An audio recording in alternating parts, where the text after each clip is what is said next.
சொல்றான் பாருங்க. நம்பி கட்டுற கதையெல்லாம் எடுத்து போட்டு வம்பளுக்குறாங்க உடனே.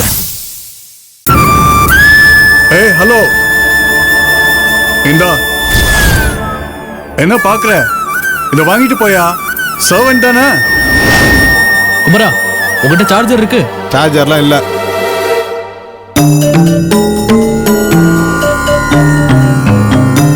என்ன மறக்கிறீங்க?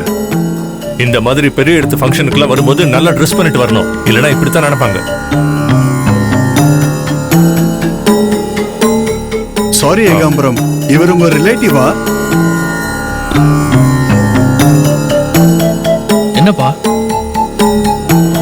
எங்க ரிலேட்டிவ்லாம் இல்ல, ஜஸ்ட் தெரியும் அவ்வளவுதான். நீங்க வாங்க, அந்த பக்கம் போலாம்.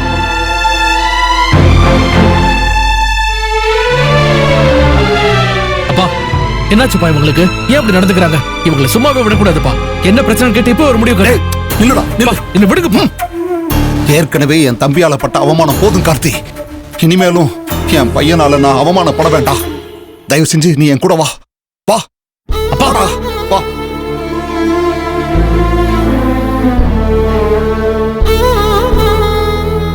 சின்ன மாமா, குமரன், வேல்விழி எல்லாரும் நல்லா தானே இருந்தாங்க. திடீர்னு இவங்க எல்லாருக்கும் என்னாச்சு தெரியல அண்ணி.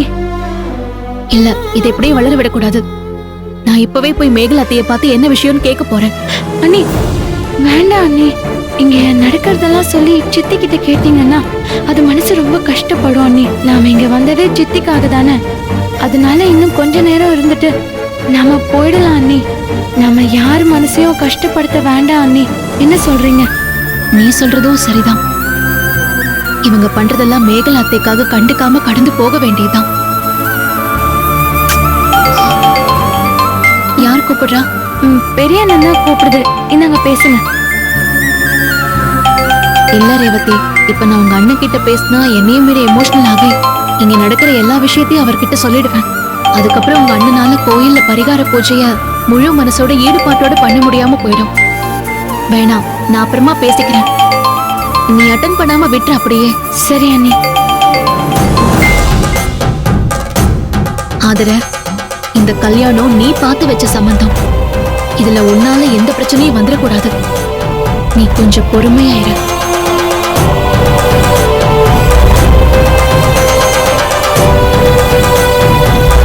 உட்காரு, உட்காரா.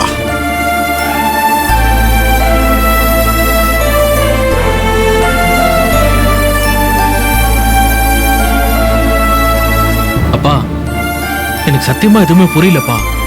வேல்வெளிக்கும் சித்தப்பாக்கும் குமரனுக்கும் என்னாச்சுங்கிற கேள்விதான் மண்டைக்குள்ள திரும்ப திரும்ப ஓடிக்கிட்டே இருக்கு.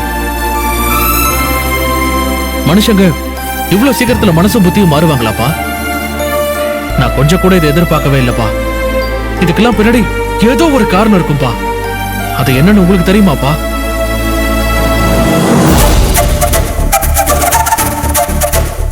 மாமா, என்ன மாமா நீங்களும் கார்த்தியும் இங்க வந்து உட்கார்ந்துருக்கீங்க? அது வந்து அவங்க அது ஒண்ணும் இல்ல, எனக்கு கொஞ்சம் டயர்டா இருந்துச்சு. அதனாலதான் இங்க வந்து நான் தனியா உட்கார்ந்துருக்கேன். கூடவே கார்த்தியும் வந்து உட்கார்ந்துருக்காமா.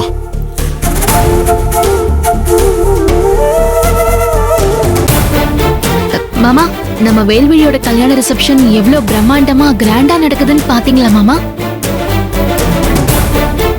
ரிசப்ஷனுக்கு பெரிய பெரிய ஆளுங்களா எவ்வளவு பேர் வந்திருக்காங்கல்ல. அவங்க எல்லாரோட அன்பும் ஆசீர்வாதமும் நம்ம வேல்விழிக்கு கிடைக்க போகுது மாமா. நம்ம வேல்விழி உண்மையிலேயே கொடுத்து வச்சவல்ல.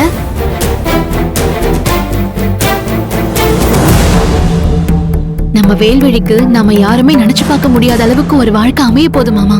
மேகலை அத்தையோட நல்ல மனசுக்கு பரிசாதான் அவங்க பொண்ணு சொர்க்கத்துல வாழ போற மாதிரி ஒரு வாழ்க்கையை வாழ போறா. இத நினைச்சு எனக்கு உண்மையிலேயே ரொம்ப பெருமையா சந்தோஷமா இருக்கு மாமா. கண்டிப்பா உங்களுக்கும் கார்த்திக்கும் கூட இப்படிதான் இருக்கும்னு எனக்கு நல்லா தெரியும் மாமா. என்ன இருந்தாலும் வேல்விழியும் எனக்கு பொண்ணுதான். அந்த குழந்தை நல்லா இருக்கணும்.